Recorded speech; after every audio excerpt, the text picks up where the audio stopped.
Alright, I don't know how long I have without anybody else at the house, but for the time being, nobody is here, so I'm going to try to do my video here. I mentioned yesterday that I was kind of aggravated at the video from the day before because it seemed like I kept reverting back into the old shit again, and it's like, why can I not just, like, move to the next stuff, right? And I pulled some cards last night from the, it's a Twin Flame deck, and they were all pretty relevant. The first one was Acknowledge, Take Responsibility. I did not write that one down, but the second one I wrote down because it was pretty on point for this specific point. It was Breakthrough, Processing Karmic Debris. It says, breakthroughs are taking place, letting go is getting easier, and you are feeling lighter and gaining clarity.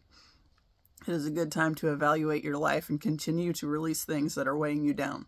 Make sure to stay focused on how far you have come versus how far you have to go. You are rapidly shifting your physical reality, creating additional karmic debris that requires processing for expanded awareness. You may feel like you are going backwards, but you are only going deeper within to reprogram old patterns while taking actions to support your new identity. Take time to process your awareness once you can see that the underlying issues accelerate personal growth. If you are feeling resistance to change, keep in mind that the greater the resistance, the more pronounced the breakthrough. Clearing away karmic debris will provide higher realms of consciousness to help you adapt to sudden shifts. Pay attention to your thoughts, feelings, and emotions as they offer revelations to facilitate even bigger breakthroughs. And the next card, which I also didn't write down, was Karmic Relationship, Releasing the Past. So it's like, I feel like that's just kind of, everything with my family. But I thought that was relevant and wanted to write it down so I could share it, because I keep mentioning that I always feel like I am going backwards when I start doing that. But if I'm processing things, it makes sense that you have to process through it to release it all over again to get to the deeper layers of it. So this morning I was thinking about yesterday's video, and I made a comment when I was talking about my grandma's sister's family, and it wasn't really,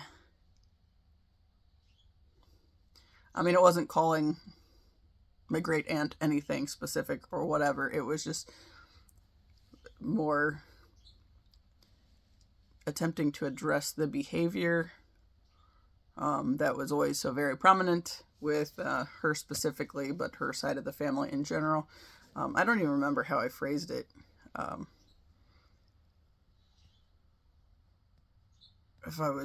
If I mentioned it as whoring around or something to that effect, but it was specifically just to address the behavior and whatnot. And this morning I was thinking about how much I hate that word. And, even to have spoken it in a video, it's like, it wasn't using the word as, specifically calling somebody that or anything. It was specifically to point out the problematic behavior, right? But I still just hate that word. So I was thinking about that this morning. And also I was thinking about how I feel I got awkward light on this window now. I feel like, sorry. There we go. I distracted myself.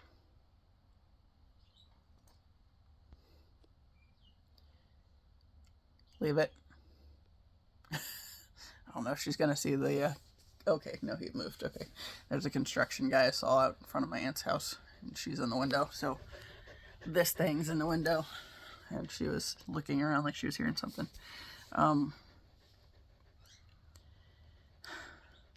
But it's also thinking that this is part of the purpose of me doing the daily videos, right? And this is what was working for me, was do the video. When I wake up and I'm thinking, and okay, I listened to it before I went to bed because it wasn't the last thing I listened to, but to make sure everything uploaded. As much as anything, it's a time thing. I watch the video while it's uploading to my computer, to make sure that my phone stays awake enough and the video can load, and then, let's see what I have to mention or tag or whatever. But so I watched it last night. Then I actually watched a movie after I watched the video, while I was waiting it to post to YouTube. And the movie that I watched was called She Said. And it's about the Harvey Weinstein thing that came out several years ago, and then was basically the start point of the Me Too movement, right? So they're again going back with that whole idea of using the word whore, like where some of the idea of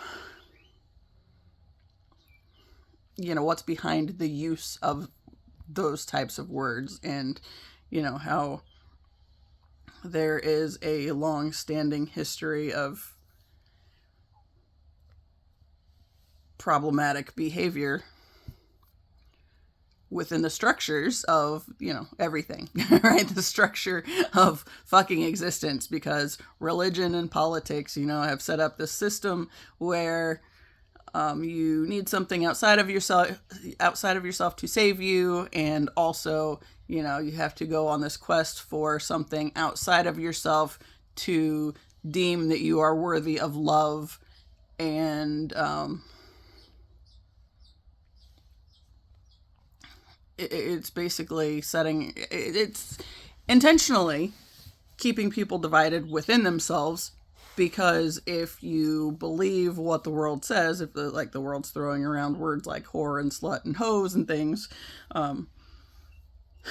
as a means of degrading women, it's like the more you use it, the more you hear it, the deeper it is ingrained in the collective consciousness, right? So for everybody who's ever had those types of words used against them, which I'm going to say is most women, and not exclusively women. I've heard people called man whores and all that fun stuff. So still, it's a way to demean or degrade people, right? That are already feeling broken or feeling like they're not worthy of love and affection, because the whole worthiness wound thing, and the system is set up specifically so that whole idea of this or that, the idea that you are male or female, you do not have qualities of both, right? They're depending on what parts you have, that's what you're supposed to be. That's the be all end all. And if you fall into the acceptable this category, which of course with patriarchal religions and government has everything to do with toxic masculinity, then you're acceptable, right? But I mean, of course, they're not deeming it as toxic. They're just deeming it as better than the alternative, right? Better than the other. So the other is seen as less than, and essentially it becomes okay to abuse the other because you are essentially trying to block yourself from realizing where, religion has a problem with masculine types who have or show any signs of compassion or empathy, because, they're trying to separate the masculine aspect completely out from the feminine altogether. So, men are men, and, men are macho and supposed to be like hooking up with anybody, right? Women are seen as objects and property, and it's acceptable to bully them and to, if you want what somebody has, you take it, that kind of a thing. But, which the idea of taking, I was thinking about that the other day too. It's like, okay, so the divine masculine essence and the divine feminine essence, right? So the divine masculine is giving, and the divine feminine is receiving. Neither one of those is taking. But there's that point of we have to take responsibility for our own actions. And, while locked in the distortion of, the distorted masculine essence, the distorted feminine essence, which is essentially completely losing sight that we're still connected to the source. The distortion is the fact that we come down to this lower density space and we forget who we are, and we're trying to make sense of who we are in the world, right? But because we feel like we're disconnected from the source and from all that is, that's where a big part of that sense of abandonment and worthiness wound comes in at, because it's an illusion, right? Where you're coming down into this space, taking on the illusion to learn the lessons that come with the 3D existence. The idea that you are a soul and you have a body for this lifetime, but the body's not meant to last forever. However, the soul does not die.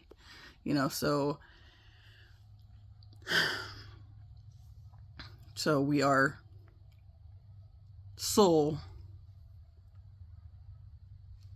coming down and experiencing life through the physical existence, right? So that's a big part of, like with my grandfather and his obsession over not dying. He didn't ever live. It was just more of a toxic existence of being afraid to die and sucking the life out of everybody else to prolong his existence, which wasn't living. So it's that point of having to die to self, the ego aspect, all the things that you think are true of yourself that keep you out of really remembering who you are and who you're here to be and what you're here to do. I got these little toes, and they keep twitching at me now. However, they also tickle.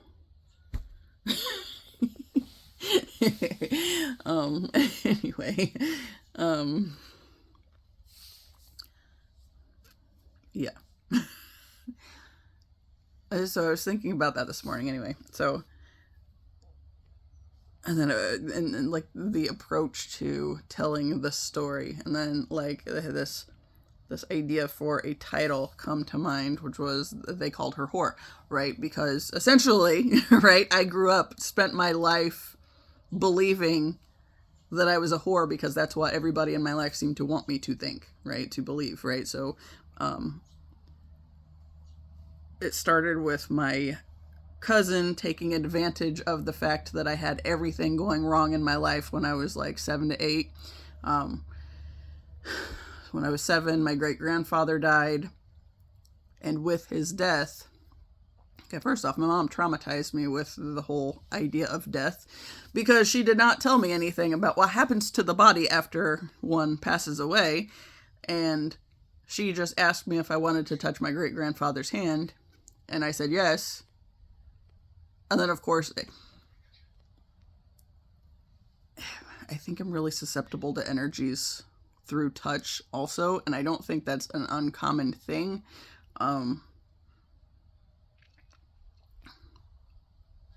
But like I've always had an aversion to specifically people in my family touching me.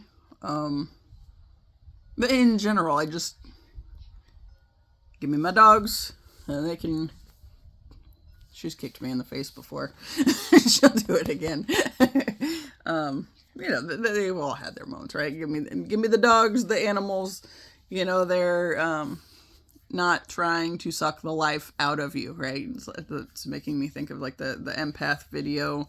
It's a little black and white cartoon thing, and it's got the guy that's walking around and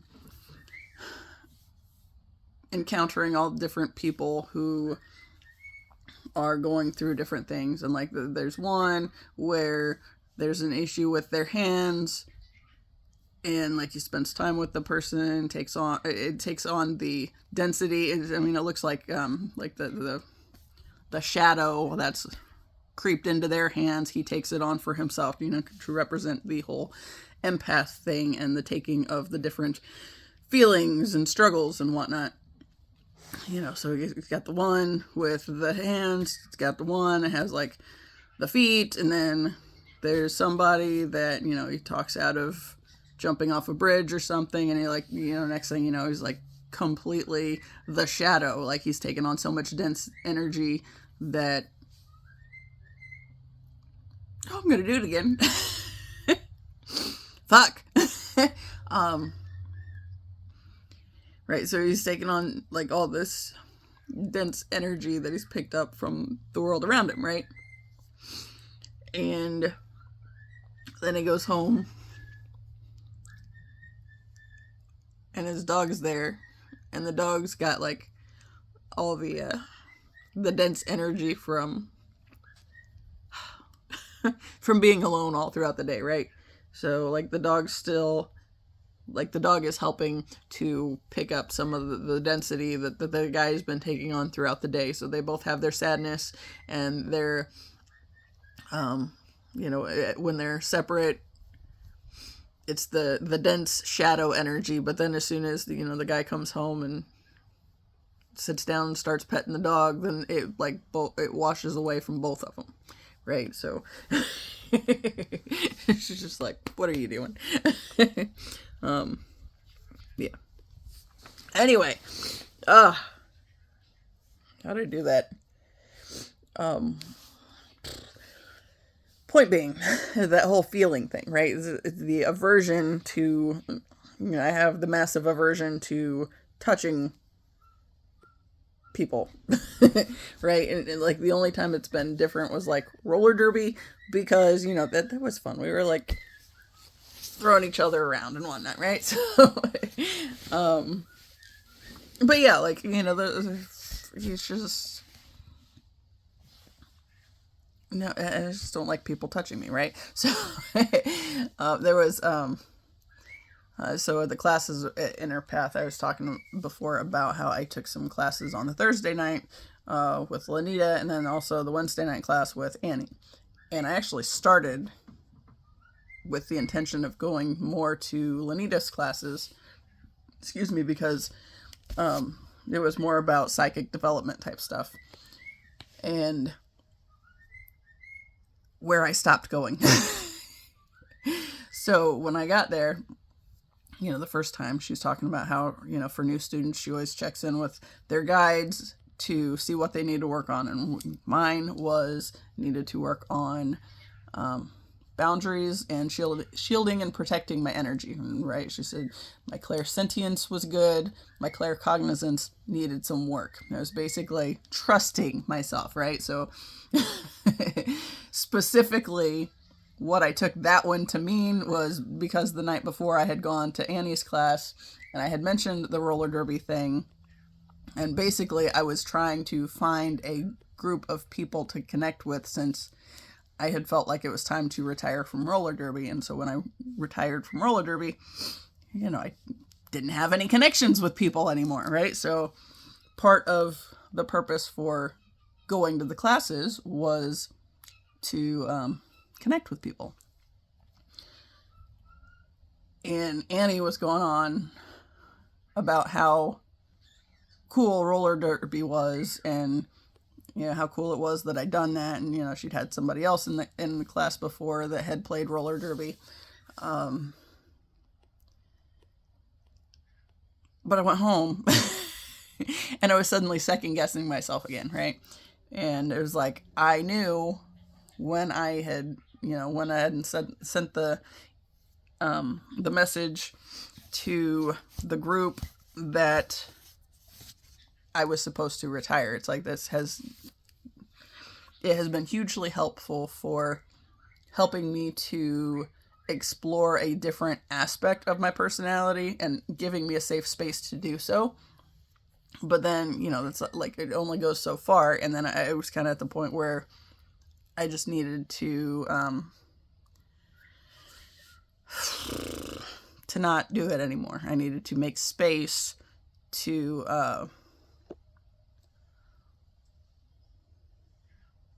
be open to the stuff that I needed to learn and process out and all that fun stuff. But yeah, so I had this conversation with Annie, and then when I was on my way home, I was second guessing myself real bad. And, I talked about on here before that I had, I decided to, to sort of test the universe and, okay, if this one friend in particular sent me a message saying something about roller derby within the next couple days, I would take that as my sign that it was okay to go back into it. Not only did it not happen, I didn't hear from her for like another 2 weeks. And then when she finally did, I think it had something to do with her mom and nothing to do with roller derby at all. It's like, okay, message received.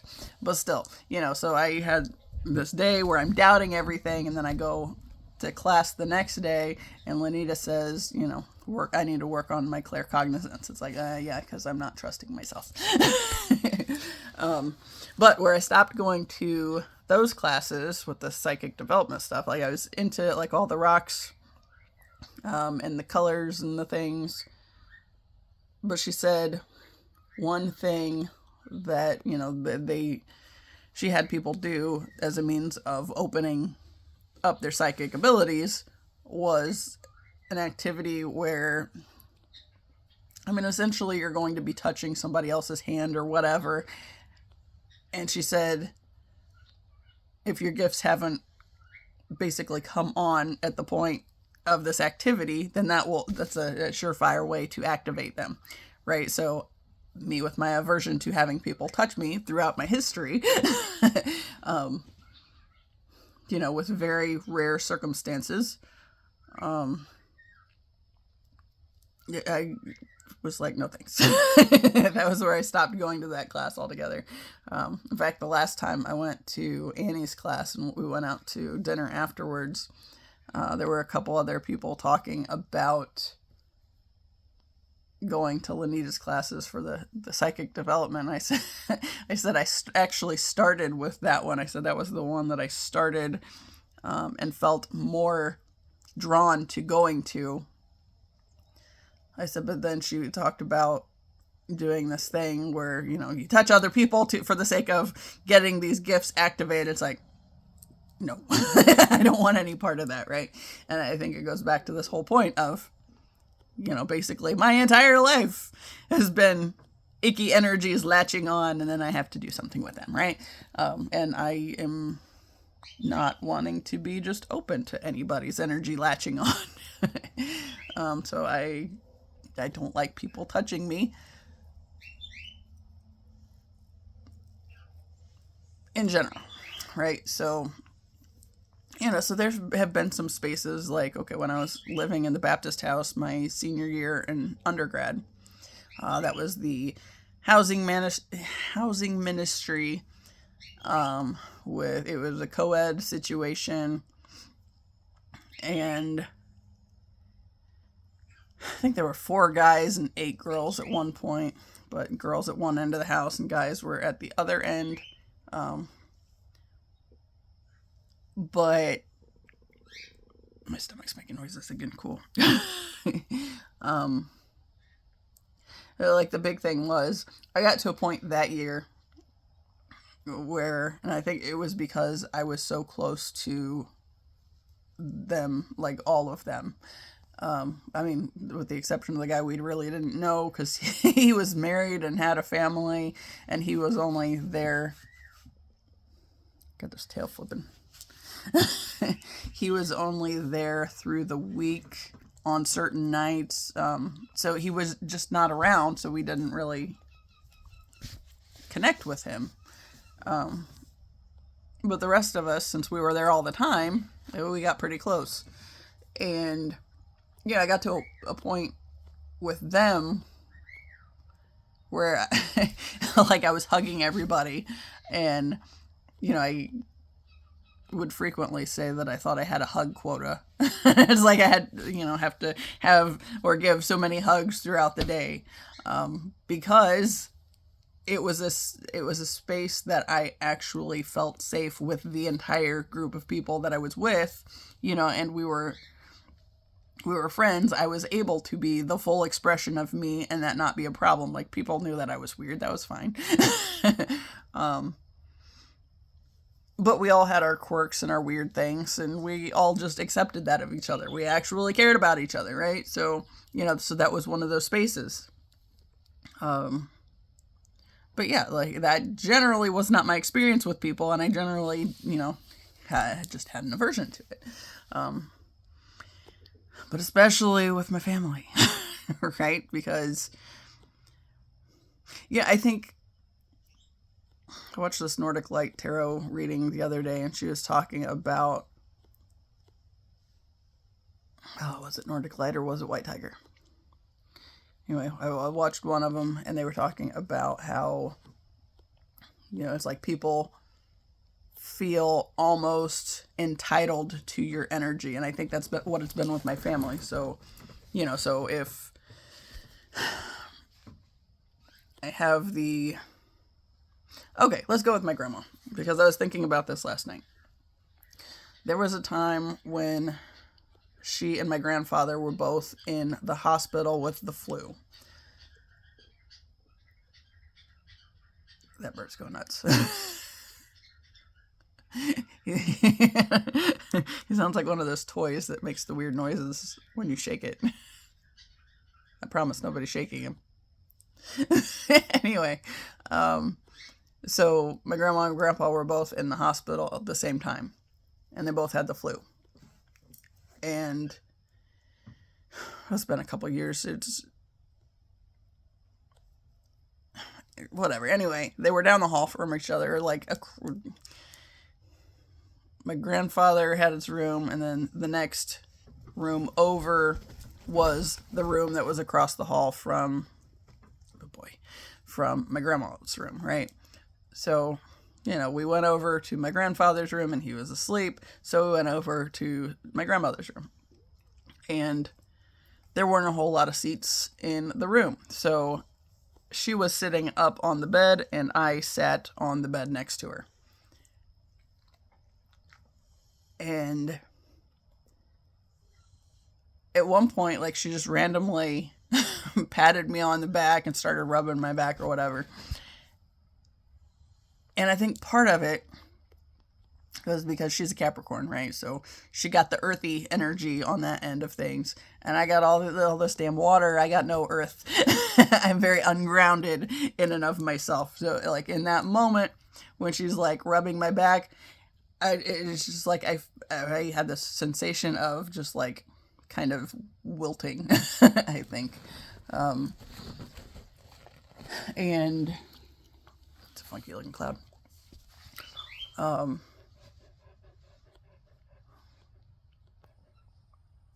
yeah, it was just like, at some level, like I was being pulled back into my body, right? So I've had this. Okay, Aaron Dowdy talks about it as like when you experience a lot of childhood trauma, you kind of get locked in the upper chakras as a means of being hyper vigilant about what's going on around you and whether a space is safe or not, right? And you get to a point where you're kind of fixated on being ahead of the drama as a means of protecting yourself from having to encounter the full brunt of the drama, right? So, so this was something like I heard from him, but then, he's talking, or then I am having this experience where I'm with my family, my grandma starts rubbing my back, and it just kind of like, it felt like I was pulled back into my body. And I'm going to say it that way because what I'm also thinking of is, and I've talked about this on here before too, there was one day Annie had this little contraption that somebody had made her, and it had like 4 wooden legs, and then each of them had copper running down the leg, right? Each leg. And at the top was like a little copper cup. And she said it was like some kind of amplifier. And you could put some kind of crystal in there and it would amplify the effects of the crystal. It was, she had amethyst in it. Well, amethyst is purple. It's one of those for the crown chakra. So it's upper chakras. Anyway, well, that's where I spend most of my time. It's connecting back to my body that I have struggles with, right? And I felt so scattered the day that she had that thing in class. I finally got to a point, it's like, can we like put that up? Because I feel like I am, being split apart in 1,000 pieces and just kind of venturing off. And I have no control of what's going on with my energy. It's just scattered and, not where it needs to be, so she ended up, putting the thing up, and, she handed me something that was supposed to be grounding, but it was like, I just felt like so freaking off. The image that's coming to mind is, episode of The Simpsons when it was like there was something going on with Mr. Burns, but everybody thought he was like an alien or something because he wasn't Mr. Burns as Mr. Burns, as everybody was used to him. He was like in this alien space, and I haven't watched that show in a good 20 years. So I don't even remember what was going on, but I just remember him walking around and he's got like big eyes and everything. It's like, that's how I felt. But in that day, there was a guy in the class that was also a Capricorn, that he's like, can I give you a hug? And he gave me a hug, and it was like everything just shoop, right back where it's supposed to be. I was like, whoa, this is trippy. Right? But like part of, like with the aversion to the family, I don't want to take on their stuff. But also because, there were grounding energies around me, or theoretically should have been because of the earth element. There's still no touchy. Right? So, like some of the people that I've been the closest to in my lifetime, like, okay, my great grandfather, he was a Pisces, so, more water. So it makes sense that we got along great, right? And my great grandmother was a Taurus, and I've told many stories on here about she had some sketchy things that she did, but at the same time, still me being around some of the earth element was helpful. But then, like my grandfather, there was no way. And my grandmother, it was so rare to have the moments where, you know, like that was just because I was there and nobody else was, like, as far as my cousins and whatnot, like, because she did that stuff for, like, my cousins along the way, but no, not me. And part of it is that little energy latch, right? So I was hyper vigilant of being around them anyway, because, like, especially my grandfather had me so set on trying to stay safe. Like, he was a Virgo, but he was very much the unhealed shadow aspect of the Virgo sign, right? So again, everybody, there is shadow and light of everything, and it's about bringing the two aspects in balance within yourself, and not just trying to destroy one because you're told it's bad or whatever. It's like, that's just a part of the thing, right? So it's not something that has to be erased or changed or gotten rid of. Excuse me. It's, you know, like, even with that, like, the whole, like, the ego self, you know, even that is not something that you're trying to kill. It's just that you are spending more time feeding the divine aspect, where the other just kind of falls away because there's no need for it to be,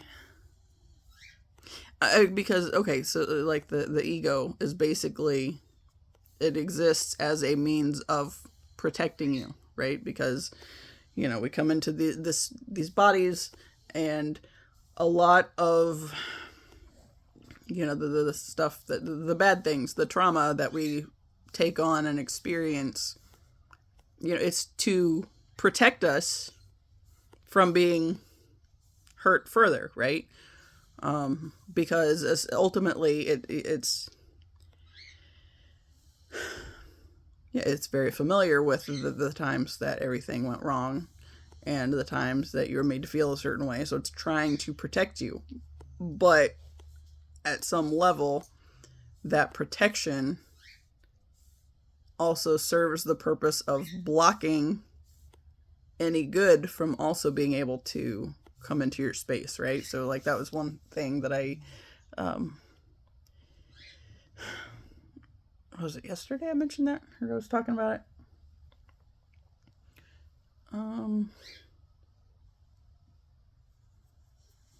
I don't remember, because honestly, my mind kind of wandered off while I was looking away trying to find the thought, and I don't even remember which part I was talking about.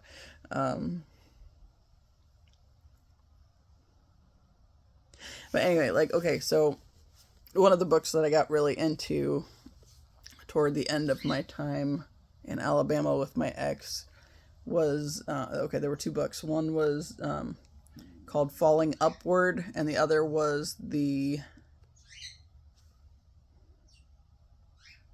Immortal Diamond. They were both by Father Richard Rohr. And,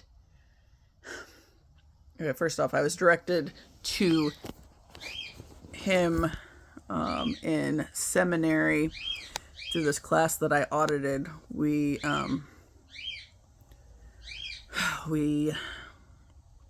had this day when we were doing introductions, and part of the introduction was to tell our religious background, right? And church experience and whatnot, because it's fucking seminary, right? So when I was talking about my background, it's like, okay, so I started in a Southern Baptist church. Okay, I don't know where the very first start was. Might have been Church of Christ. I don't know what that one was. I know we stopped going there because my mom got pissed when the pastor was obsessing over what some people had worn to church one weekend. He basically told them it wasn't good enough to be coming to church in. And she had a problem with that, so decided we weren't going to go there anymore. I don't remember what it was. I don't remember any of the background. I don't even know if we went there regularly. All I know is there was, I remember a couple Sundays where I was there, and my cousin that was the 3 days older than me, because of course, since he was 3 days older than me and, you know, we're cousins, it was convenient for our moms to be able to, you know, take turns watching the little kids because we could entertain each other, right? And, you know, I've talked about being over at his house the one time and getting into the movie American Tail, and it was the song Somewhere Out There that, you know, I like completely got consumed within the song. And like the energy of the song, it's like, ooh, you know, and it's the one where I am confident that my counterpart checked in with me before he incarnated into a body, right? So I'm watching this movie and I'm just, you know, have this whole lovey feeling, and I'm listening to the song, right? And it's the idea that, you know, we would live our lives and learn the lessons that we came here to learn, and then when the time was right, that we would find our way together, right? That kind of point.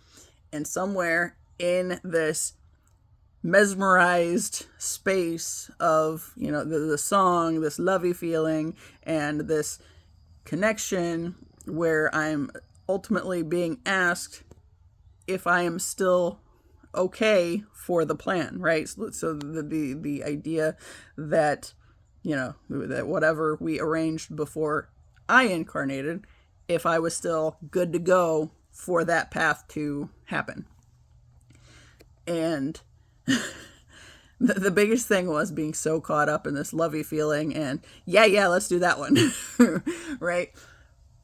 But there was that cautionary element as well, where it, you know, like my counterpart, if you want to look at it that way, or the divine, if you want to look at it that way, because ultimately the counterparts, you know, the combined energy when in completion is, it's the third energy. It's, okay, so there's the divine feminine, the divine masculine, you bring them together, and that divine energy is the God energy, the love energy, right? That most of us, that ultimately we're taught to look for something outside of ourselves, because, you know, if we're going within, that's where, you know, like the powers that be with religion and politics lose control, and they don't like that. So they try to keep you where you're always looking for something outside of yourself to fix you, to heal you, to be the love match, all those things. And okay, since I specified that with the divine masculine and the divine feminine, those are energies you have to bring together within yourself first. And, you know, so I've talked about how I felt like completely detached from my heart space all along the way growing up. It was essentially, okay, so the way that I've come to understand it with this whole twin flame journey is I was over-identifying with the feminine aspect of myself, but specifically the distorted feminine aspect of myself, because, you know, come down into the physical body. And that is the thing that, that essentially causes the gap between remembering your divine essence. You know, but so, you know, when my heart space is shut off, you know, and I was feeling like, you know, like everything was trying to take my voice and keep me from being able to speak my truth and to have a voice and for that to matter. But one of the things that happened early on with the twin flame connection, you know, once I was aware of who he was specifically, because I'd already encountered his energy like 2 years before, and that was what started me on this whole healing journey. because that was the live stream that I happened into that he was doing. The first time he did one, 4. Fours are following me a lot. But anyway, when I encountered his energy in 2021, I didn't have any idea who he was to me. He was just, the first time it was, this space feels familiar and it's very cozy. No, not right now. And then the next time he did one and I went into it, he was getting ready to wrap it up by the time I got there. And so I said something to the effect of, damn late to the party. What am I going to do to procrastinate on writing now? Or is it something to that effect? And he not only saw it, but responded to it. And then it was this really, that really weird feeling of, like I'd been spotted somehow. And I didn't, okay, that whole thing was weird in and of itself, but I still didn't make the connection with what exactly was going on. And, I mentioned that it was suddenly like, a mouse running through the kitchen and somebody flips the light on. It's like, holy fuck, what's going on now? Right? But then, what ended up happening was I had this very strong sense of feeling unsafe in my body. And that was for a couple years. I've been working through stuff. I've been, I was suddenly having dreams that he kept showing up. And it's like, there were at least 7 that I had texted to myself. Unfortunately, at one point when I was rereading them after I knew of the twin flame connection and who he was to me, I ended up deleting most of those because it's like, yeah, this makes me feel nuts. And what if he ever sees these? And then that makes me look crazy, right? But it's like, yeah. So anyway, but it wasn't until I was watching the movie with my mom, Love Again, and got to the point of, I was sitting there and listening to the Celine Dion song, Love Again, that went along with the movie. And I had been working on writing because I was still working at the Honda gig, and I was trying to make it a daily habit to spend time writing. Right? And so I was doing that. And as I was doing that, I found myself thinking, well, maybe I'm ready to start thinking about being open to a relationship idea, right? And it's like, but that's all gone not well for me at all in the past. So maybe that's something we need the universe to take the lead on, right? And then while I'm at it, let's throw in, career path as well, because, I wasn't doing worthwhile there either. No, take a break. I don't know what got her started this time. Probably just because we're 48 minutes in and she, it can be any kind of time. Not right now, take a break. But once I turned all that over to the universe to lead. Oh, for fuck's sake. Oh, I threatened them with throwing them out and they didn't like it. Taz is going to lay on the floor now. Gidget's up here pouting. She got that healer side eye like nobody else. Anyway, so yeah, once I committed my love and career paths over to the universe to take the lead on, then it was like suddenly things were coming together a little bit more. And then I got, super hooked on the song, one of his songs. And as I was listening to it over and over again, it's like, I just had this overwhelming feeling. It was like somebody out there does get it, right? All the shit that I've been carrying by myself and whatnot. And as I'm kind of lost in this moment, then I have this voice that chimes in and says, that's him. That's the one you've been looking for all your life. And my immediate response was, yeah, right. He's out of my league. To which the response was, are you going to take this seriously and let us do this? Or would you like to try it your way again? And at that point, it's just kind of like, well, I mean, what the fuck do I have to lose, right? You know, especially since I was like watching all the Abraham Hicks videos back then. Of course, they were saying a lot. Well, I mean, it's probably less that they were saying it a lot and more that I was listening to the same ones over and over again. But what I was hearing a lot was, when you're ready to be ready to be ready, the universe will line you up with the lessons you need to get you ready for what it is that you want, right? So, yeah. My earring keeps turning around.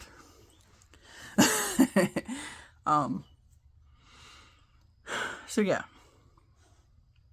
But like, even, you know, like even then, like once I knew who the person was, it was still a bunch of other stuff that kind of started coming in and making me make sense of things differently. And then realizing that energetically, I'm already connecting with this person often, right? Like all the big lessons that I had to learn that involved going into like painful spaces to get the message.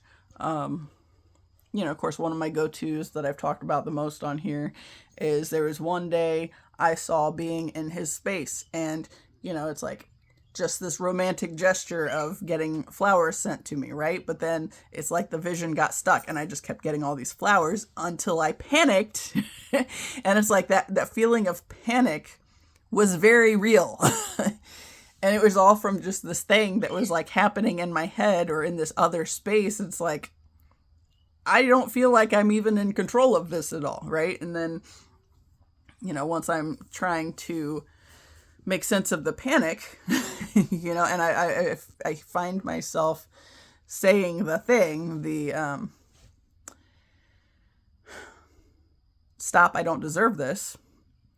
And then it's like immediately it kind of backed off. And then it was like, why do you feel you don't deserve this? Right? So it's like everything that has been big that I've needed to work through has come up because of something on this end, right? And then it's like the same way I'm able to tap into dreams that there was the time I dreamt it, and then there were like 4 other times when I was somehow able to go back into it for a different perspective, or to learn something different, or to experience something different with like the energy, right? So like the first time in the one dream, okay, so the dream that I had was, you know, it's like I was going somewhere with my ex and we pulled into like this parking lot kind of thing, but it was like in the grass. And I just remember this sense of anger, and we're walking into like this weird sort of house, I guess. You know, it's like there was this orangey hue to everything. And it's like there was stone. That was mainly, the house was stone. And it was like orangey colors, right? So then, of course, when I'm in this space, it's like all guys that I noticed, except me. But then, you know, I end up in this space with my ex, and I'm sitting on a couch up, and he's sitting on the other end of it, and Ziva was sitting on my lap, and she was just snarling at him like, you know, like she did, because she hated him, with good reason. And since I talked about her and haven't showed her, let's just bring her into this whole thing, because she's like, why are you talking about me? So yeah, my little buddy. That was not what I wanted to do. Now she wants a belly rub. Anyway, so shut up. She doesn't appreciate that kind of response to her BS. Anyway, so first time in the dream, right? Is the experience of the anger was the predominant emotion, that was the predominant feeling that I was experiencing. It was just this sort of rage toward my ex. But then as I was able to tap into the dream later, like the first time, I was still really aware of the anger. And it was like, you know, also, I was aware that my counterpart was there. I didn't know who he was at that point in time to me. I knew who he was generally. But, and like the band that he was in, and I recognized most of the guys that were on the stools around the couch. And I remember being really confused about why they were there. So then the next time, I'm still aware of the anger, but I was more aware of the fact that in this dream space, my counterpart said, if you need my help, let me know. Excuse me. And I said, I feel like I need to do this on my own. Right? So, and of course, I've talked about that enough too with, realizing in the living space that I didn't need to do it all by myself. Like I'd been made to think that, you need somebody outside of yourself to save you. No, you need to turn in and follow your own intuitive guidance. That's what you need. Because nobody else is here to do what you're here to do, and is here to have the same experiences and to understand things the way that you do. So it's something that cannot come from the outside, right? So on that end, the first time through, I thought I needed to do it on my own. Then I realized I didn't, so then I had the experience where, the guy at the party or the celebration of life thing. And then, essentially he ended up getting run off, by this energy because I was just like, okay, he's making me uncomfortable. How do we get him to go away? And then he went away, right? So then the next time I go into the dream, it's like my ex was just kind of a blip on the radar, and I was really aware of the fact that he was not supposed to be there. And like that was the biggest piece. And it's like I was talking to the counterpart, but it was through this sort of foggy dream space, and I didn't really know what to do with that, right? Well, then the next time I went into the video or to the dream, it was like it's really kind of a weird thing to even try to describe, I guess. But it was like his energy just like locked in on me.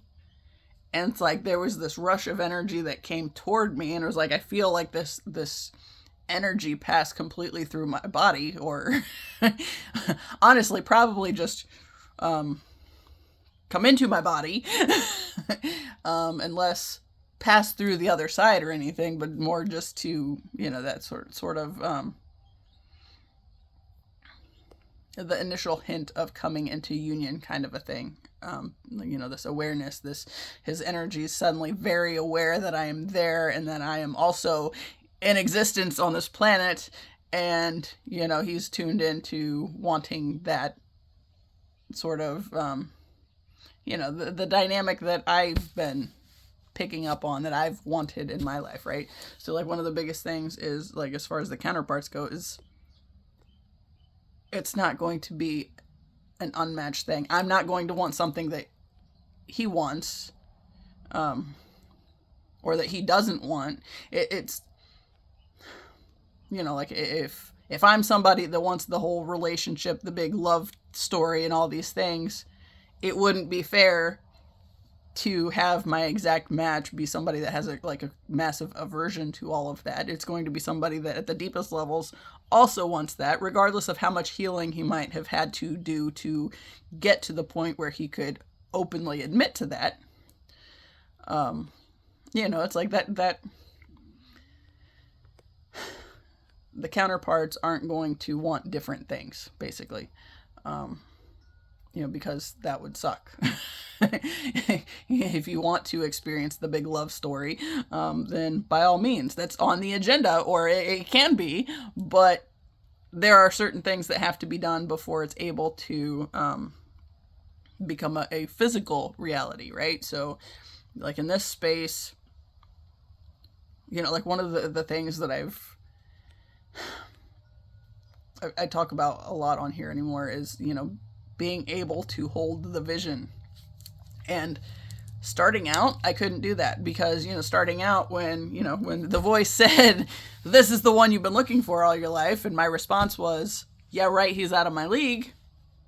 Which, honestly, at that time, he absolutely was, because I didn't see myself as valuable or as worthwhile of good things, right? So that's where a lot of my healing has had to take place and, be such a big thing, right? So I have to heal the aspects of me that believed that I wasn't worthy of good things, or that love is meant for everybody except me or whatever. But, I mean, the biggest thing is coming into the space of being able to hold the vision and not get talked out of it, because like my family is very much, it's like that's the kind of thing they thrive on, is sucking the life out of dreams, right? So they somehow prolong their lives by sucking the life out of the things that, that the love story that would make me happy, right? So to keep me blocked from being able to envision good things is something that gives them life, which is very sad way of looking at things, but that's ultimately what it comes down to, so yeah, so like the biggest thing is having boundaries from all the outside excess nonsense, the drama, the stuff that wants to suck the life out of good things and wants to prevent you from being able to have good things, right? So then, where I started setting boundaries with my family, right? Where I stopped allowing them to have access to my energy all the time, because that's what I was discovering, was they were literally existing just to suck the life out of things. And let's go back to the bear picture for a minute, because I have it here with me today. And when I found out I won the contest, within a half an hour, my parents found a way to suck the life out of it, and then I spent the rest of the day crying, right? So that was back in January, one of January's videos, January 2025. So yeah, and even then I didn't, I spent the day crying, and then the next day or a couple days later when I went to class, because I don't remember if that was a Monday or Tuesday, but when I went to class on Wednesday, it's like, you know what? I'm going to take it back. It's like I'm going to take it back for myself and to share it with a group of people that I think could actually be happy for me. And that was one of the critical things for me to do, was to say, hey, I won this contest. It's like my parents tried to destroy it for me, but this is me taking it back for myself. And hey, I did this thing and it was really cool, and I just wanted to share it. And then I was in a group of people that were happy for me and were encouraging me to continue with like the photography side of things. And I don't think photography is something that I'm just like, I think it is just one of the components of the things that I'm meant to do. So like largely, it's part of the storytelling, right? Because I go back to that picture a whole lot because of this. But then, also to, I didn't really get that lesson in entirety. It's like I still had to choose this thing where I was taking something back that, they essentially were trying to steal from me at some level. And this dog's trying to annoy me to death again. She's gonna start getting fussy until I throw her out, and then she's not gonna be happy.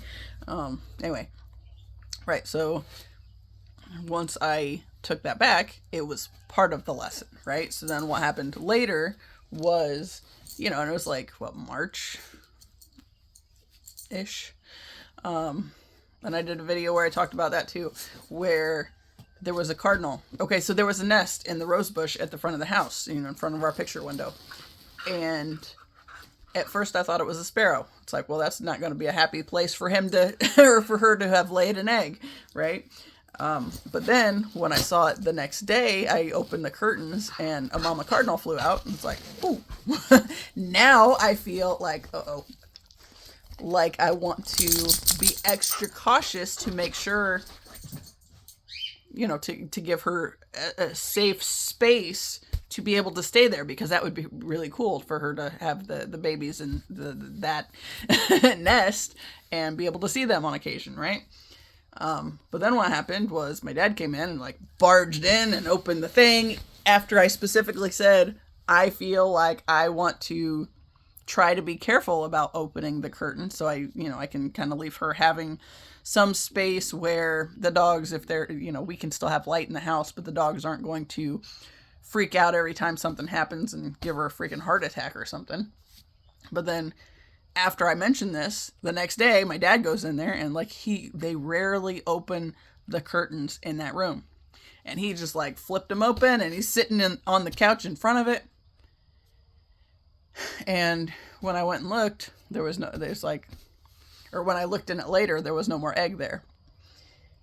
And when I mentioned that, my mom took it upon herself to make fun of me because, what do you think happened? Do you think it took it to a new place? It's like, no, I think it abandoned its nest and sacrificed the egg because it deemed it wasn't a safe space.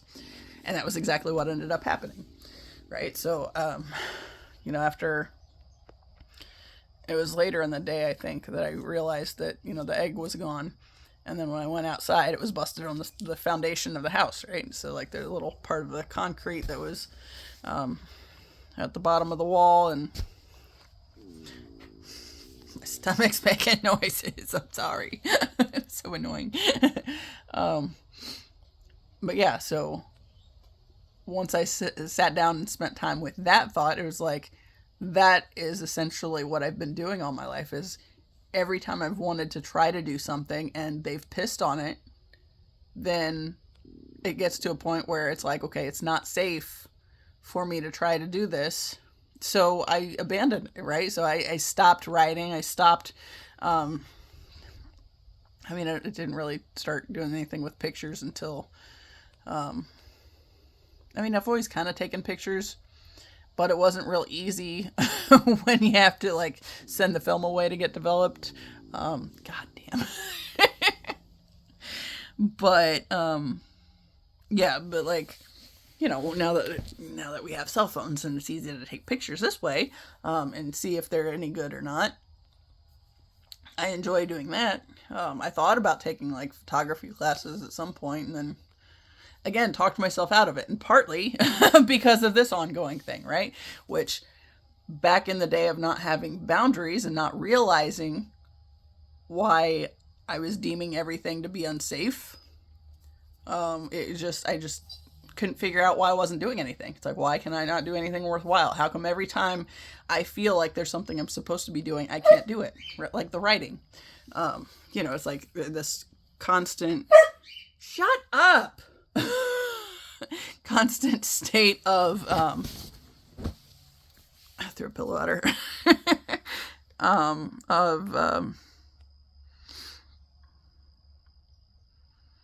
procrastination, just an aversion to doing the things, right? Like the poetry thing. I did a poetry club in 7th grade, got really into it, had this little composition notebook that I was writing my little short cutesy poems in, and then I would draw little doodles with them. There was one had little rainbows and little flowers. It wasn't super artsy or anything, but it was something that I was enjoying doing, but then that deal with the bully came over to pick up his little sister that my mom was babysitting, and he just looked at me I didn't know he was there. I walked into the room and he was there, and he just got that same sadistic fucking grin, like bullies do, and I crumbled, right? And then I tried to destroy that because it was something that I had been enjoying, and then, go, you're done, go, come on. She's like, I don't want to go. Go. Then knock it off. It's not time. But yeah, it was something that I had enjoyed for a while, and then somebody messed it up for me. So since it wasn't safe, then it stopped being something that I was doing, or I was allowing myself to do. Hey, you gonna be in the video? No. She wanted it. Now we're ready to play. Okay, anyway. Dog hair. Yeah, so, it's all these different layers to the things that I'm having to learn about why I've always been blocking myself from doing things, or why I've had an aversion to allowing good things in. And that's what it is like when I was talking, I think that's what I was talking about for the thing yesterday, with it's like I have a great capacity for holding, holding emotion and holding space for negative things to happen, but allowing myself to be open to receiving good things, because my family pisses on everything. So why would I try to invite something in knowing that they're, if I'm still in the space where they're in, they're going to try to fuck it up for me, right? But like right now, that's kind of stuck here for the time being. So it is what it is on that end. I'm gonna share my cards from yesterday and then wrap it up. Yesterday, for the cards for the day, it was from my Light Seers tarot deck, and the first three that came out were like fast moving energies. Like one was the Eight of Wands, and another was the Chariot, right? So there's also the Two of Wands, which is about making a decision, kind of a thing. So I'm gonna go ahead and read what I wrote, and then like there are two cards at the end that were reversed, and it's like, well, those are still also very relevant. And 11111, or yeah. Well, I did that one because I saw it coming. Anyway, okay. So the first card was Eight of Wands, and it's about speed, velocity, travel, making split-second decisions, an upcoming positive resolution, haste, good news. Those moments in life that feel like a sprint. This type of speedy energy is at play. It's inspirational, it's fiery, it's positive, and it's new, or it's now. If you have a gut feeling that needs to be acted upon, listen to it. Have clarity about your desires and direction. Harness this beautiful window of swift opportunity. Okay, and then Two of Wands. That one is planning your future, making progress, activation, possibilities, the choice between your comfort zone and new adventures. Do you really want that thing? Do you really want to do that thing you want to do or not? You can dream and envision, or you can begin to live it. The only way to take strides toward your goal is to make your move. Learn the thing, make the decision, use the fire energy of the wands to initiate your shift. And then the Chariot, back to the speedy stuff. Victory, speed and action, determination, harnessing and uniting opposing energies, success, travel, confidence, willpower, and control. The universe constantly gifts us the opportunity to become the person we want to be. It's a magical time for taking inspired action. Push ahead with willpower and determination, because you will get there. Choose the thing you really want, focus your efforts, and move swiftly. Then was Death. This card is Death and Rebirth, and it was reversed. It says, clinging to the past, fear of change, sentimental attachments, forces of destruction, mortality, end of hope, mourning loss, release what's already losing energy, focus on the things that are already gaining momentum, welcome the possibility of something new, and allow this phase to come to a graceful end. Yeah, so this is that revisiting of the old and, feeling like I'm going backwards, which is also where the other thing was talking about with the karmic debris, right? So then was Ace of Cups reversed, and it says, a time to nurture more self-love. Make sure you aren't repressing your emotions.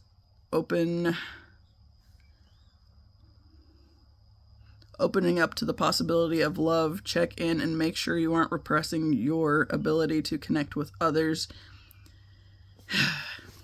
The problem is when I write in light color over the black part on my ritual journal that says topic.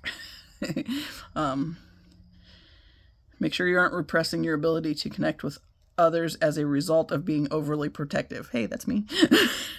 Mindfully extend the love you feel to your own heart as well. Forgive yourself for past mistakes and find a fountainhead for healing with copious amounts of self-acceptance. Get ready to expand. No, get ready to expand. Exciting affinities are emerging, and it's time to open up and give yourself permission to deepen your kinship with the life around you. Right? So it's like, I've been talking a lot about how I feel like once things start moving, it's going to go quick. It's like these cards, which are very much talking about choosing and things going fast, and the speed of the new things, but then also releasing the past, the sentimental attachments, the shit that's blocking me from getting to where I want to be, right? So, yeah. She's getting ready to be a pain in the butt again, because I'm gonna get ready to do the thing, because we're at 1 hour and 15 minutes, and I think that's long enough. I don't know if I continue, if I finished out the thought that I had started on. Actually, I'm gonna end on this point. I feel like the daily video thing I'm at the point where I'm back to that is kind of an essential part of my process, because it's like there's so much of the old and like the dense energies and that kind of stuff that I need to get out of my system. But part of getting them out of my system, it's easier when I'm talking it out of my system rather than trying to write it out of my system, because if I'm just like putting pen to paper, then I'm more inclined to get stuck on the old energies. So since I'm talking it out of my system, then it gives me time, like in the morning, I'll probably sit there after I've rewatched this tonight, or after I've watched this tonight, because I don't know what I've talked. I mean, I have the general idea of what I've talked a lot about today, but like making sense of it all together, that's kind of the purpose of watching it before I post it, or while I'm posting it, while also giving my computer and my phone time to put it where it needs to be, without closing it out and being a problem. But then it's like, once I spend time thinking through it in the morning, then it gives me sort of start point with the writing aspect of it. And then it's like, it's like another layer to processing things out. So like part of the complication that I've had personally on this whole journey is just the fact that like there's so much data that I've been collecting all throughout my life that I'm now trying to make sense of, and organize it together to make sense of it, even to a much greater degree. Yeah. Because it's all going to be relevant. Like even like the pictures and the things along the way, like the other little things that kind of support what I've been going through, or like, got my 5,000 hawk pictures with different dates on them because I see hawks so daggone much. I didn't post the ones from this past weekend, but there were more. I probably should go ahead and post those before I lose them. Just because it is something that's it's like additional support to the stories that I'm already sharing. And okay, one more thing, because it's in here looking at me. So I was walking the dogs today and at one point it's like, what is that? There is something in the grass. And the universe has gifted me a frame that is dirty. It was at the park. And I think, that wipes right off. So it's just dirt. It's like, hey, something else to paint. Yay. And now my glass is falling out of it because it was completely soaked. So, because it was just laying in the grass and, it's all dewy and wet. So yeah, there's that. But I was excited because I was gifted a frame by the universe today because, somebody lost it. It's not like it's got any identifying information or any pictures that would be identifying anyway, either. So it's just an empty frame. So mine now. But she's ready. I'm going to do it. As always, I appreciate you. Until the next time. See ya.